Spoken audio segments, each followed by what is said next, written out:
Muy buenas noches, qué gusto que nos acompañen. Esto es Índice Económico, soy Marilena Vega y es un gusto saludar, como todos los miércoles, a Darío Celis. Darío, ¿cómo estás? Bien, Marilena, muy buenas noches. Rogelio Varela, muy buenas noches. Marilena, Darío, ¿qué tal? ¿Cómo están? Buenas noches. Acompáñanos el día de hoy, vamos a platicar del sistema bursátil. ¿Es momento de ahorrar en largo plazo? Comenzamos. La Secretaría de Economía informó que México fortalecerá las cadenas de suministro de semiconductores con Estados Unidos a través de incentivos fiscales que permitan atraer nuevas inversiones. Según datos de Banco de México, en el primer semestre de este año, las exportaciones agroalimentarias mexicanas registraron un crecimiento de 14.6%, al sumar 25.956 millones de dólares. El INEGI informó que durante junio México recibió 5.515.000 turistas.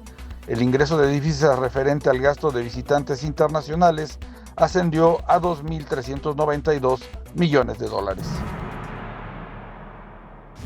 Este año es sumamente volátil para los mercados internacionales. ¿Cómo debe uno encarar esta situación desde el punto de vista de la inversión? Vean lo que le preparamos. En 2022, los activos financieros han registrado una volatilidad creciente, incluso mayor a la observada en el periodo más complejo de la pandemia del COVID-19 entre 2021 y 2022. La creciente inflación global y la respuesta de los bancos centrales al subir sus tasas de interés han impactado a monedas como acciones e incluso a nuevos instrumentos como las criptomonedas. En este contexto, las bolsas en todo el mundo registran un retroceso de doble dígito, que para los inversionistas puede ser una oportunidad para rebalancear los portafolios con activos de empresas líderes en varios sectores. Al respecto, las casas de bolsas integrantes de la Asociación Mexicana de Instituciones Bursátiles han ampliado la información a disposición de los inversionistas para una buena toma de decisiones. Los mercados financieros han tenido una tremenda volatilidad en este 2022. El incremento en la inflación y, por supuesto, en las tasas de interés han acentuado este tema. Y precisamente para ver las implicaciones, no solamente para los inversionistas, sino también para las empresas en la búsqueda de financiamiento, está con nosotros Álvaro García Pimentel, presidente de la Asociación Mexicana de Instituciones Bursátiles. Álvaro, ¿qué tal? ¿Cómo estás? Hola, ¿cómo estás? Buenas noches. Buenas noches. Buenas noches. Álvaro, pues haznos un pequeño balance de este 2022 que ha sido pues sumamente volátil y que pues de alguna manera impacta, como mencionamos, a inversionistas pequeños, pero también a empresas. Bueno, este año se han juntado muchas cosas, ¿no? Empezamos con la resaca de la pandemia de los últimos 2 años, ¿no? La invasión de Rusia a Ucrania, la inflación tan pesada que se generó en todo el mundo por la suspensión de las cadenas de suministro. Y todo eso llevó a que la inflación empezara a subir, por lo tanto las tasas de interés, los bancos centrales empezaron a subir las tasas de interés de forma importante, también así la Reserva Federal, de tal forma que pues, el balance que vemos ahora en los mercados es que con tasas altas la competitividad de los mercados accionarios disminuye o le exigen a los mercados accionarios mayores retornos y para poder entregarlos pues tienen que ajustar sus precios y bajar las bolsas, ¿no? Hemos visto bajas de alrededor de 20-25% y pues yo creo que es algo que vamos a estar un tiempo así, por lo menos lo que resta de este año, y probablemente si empezamos a ver que cede la inflación para finales del año, vamos a empezar a ver repuntes de los mercados accionarios para el siguiente año. ¿Cuál será el cierre? El cierre de 2022, un año complejo, presupuesto, inflaciones, tasas altas. ¿Es momento de hacer movimientos dentro del movimiento bursátil? ¿Es momento de mantenerlo stand-by? Pues mira, yo creo que si ya estás invertido en el mercado de valores, yo creo que es mal momento para vender. Si no estás invertido, yo creo que es un momento en el que debes empezar a contemplar, empezarte a mojar un poquito, a poner algo de dinero en los mercados accionarios de México y del mundo y poco a poco ir analizando, ¿no? Lo que es importante es ver cómo van los resultados de las empresas. Y es curioso, los resultados de las empresas en México no han caído y las valuaciones de las empresas en la parte mexicana de las bolsas en México está a valuaciones muy competitivas comparadas con todo el mundo. ¿Y por qué se están saliendo tantas emisoras, Álvaro? Ese tema de la evaluación de las empresas es lo que ha llevado a por lo menos ya 16 emisoras a deslistarse de la Bolsa Mexicana de Valores. ¿Qué está pasando? Mira, habría que preguntarle a cada empresario, pero yo te diría que sin temor a equivocarme, no hay mejor inversión para un inversionista, para un empresario, que sus propias acciones. Y cuando los mercados no te pagan la evaluación que merecen tus acciones, tienes todo el derecho de recomprarlas y es tu mejor inversión. Es la empresa que conoces, es la que sabes crecer, la que puedes llevar hacia adelante. Y esperar mejores circunstancias de mercado y hacer una oferta pública en el futuro. A lo mejor ha pasado, empresas probablemente una o dos se han salido y han regresado al mercado de valores cuando encuentran mejores valuaciones. Álvaro, en la pandemia vimos que hubo un crecimiento muy interesante en el número de cuentas de inversionistas que están pues invirtiendo en bolsa.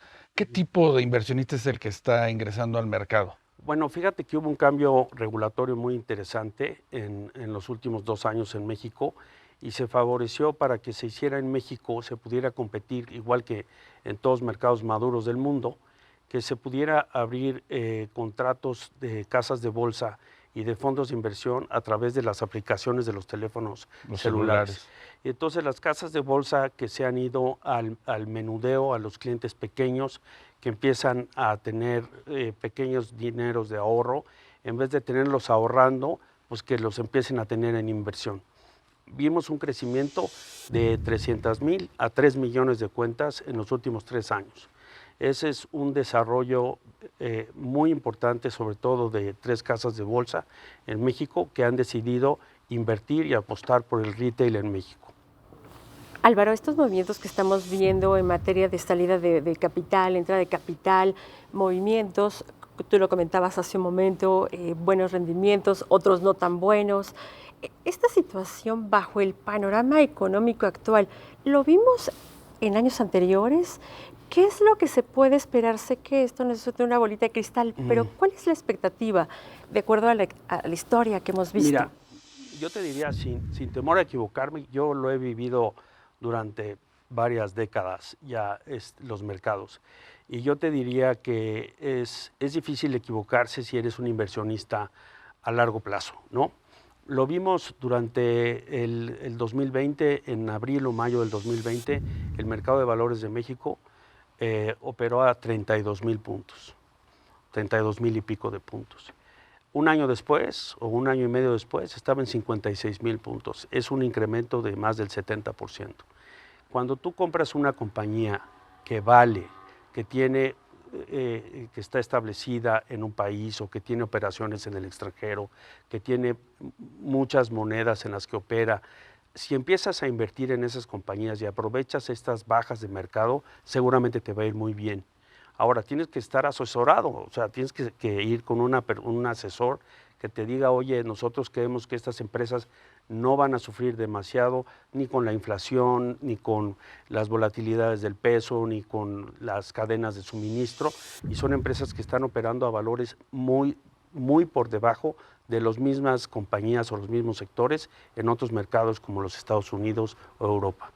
Álvaro, hemos hablado ahorita desde el punto de vista de los inversionistas, pero ¿qué hay de parte de las empresas? ¿Hay una reforma en proceso impulsada por ustedes mismos, por las casas de bolsa, para incrementar la profundidad del mercado? Y quizás también vinculado a lo que te preguntaba hace un momento de estos deslistes, háblanos un poco de esa reforma. ¿Qué es lo que busca sí, para incentivar el mercado mexicano, meter más empresas, sobre todo pequeñas y medianas?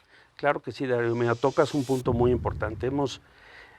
Hemos visto que después de la crisis de 95 en México, se reformaron muchas leyes en México que inhibieron la salida de empresas al mercado. Entonces hicimos un estudio con la ayuda de los mejores abogados corporativos de México y nos dimos cuenta que en México hay, según las estadísticas oficiales, alrededor de 32,000 empresas que están buscando financiamiento, que podrían tomarlo del mercado de valores y que les abarataría muchísimo el costo financiero y les alargarían los plazos del financiamiento.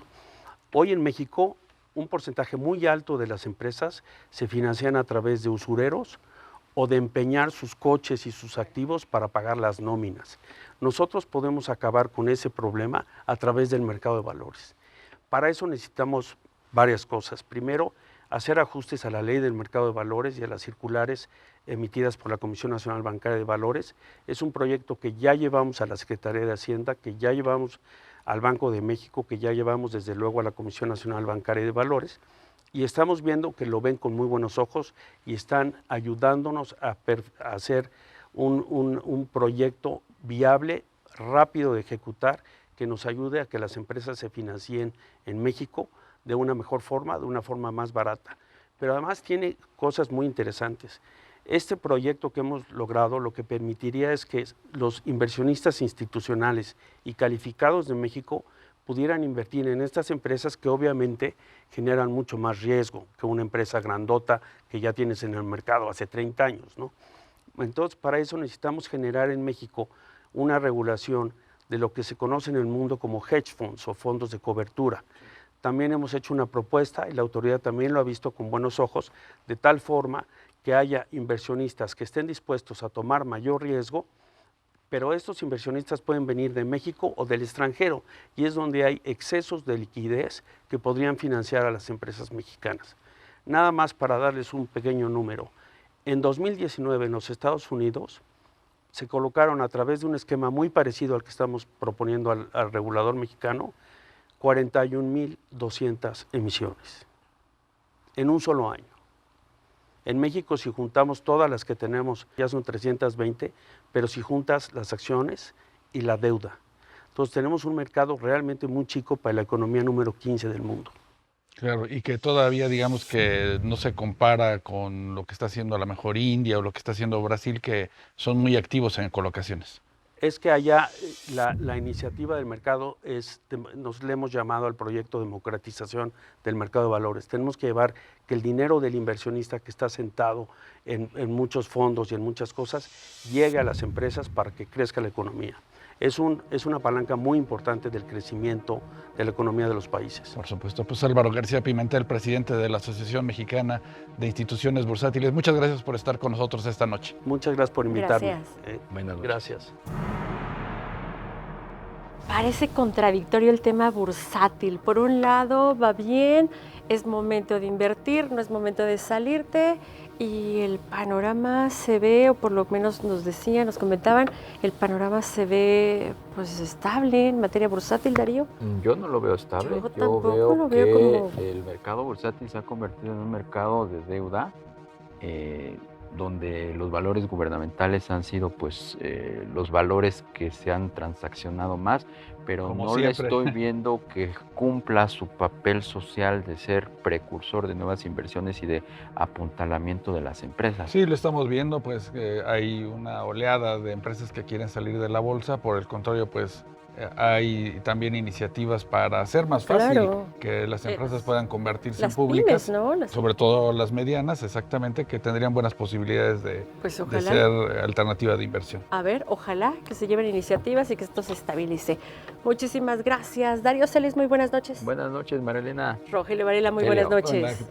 Muy buenas noches, gracias por habernos acompañado. Recuerde que el próximo miércoles tenemos aquí una cita en Índice Económico, 11:45 de la noche por ADN 40. Hasta entonces.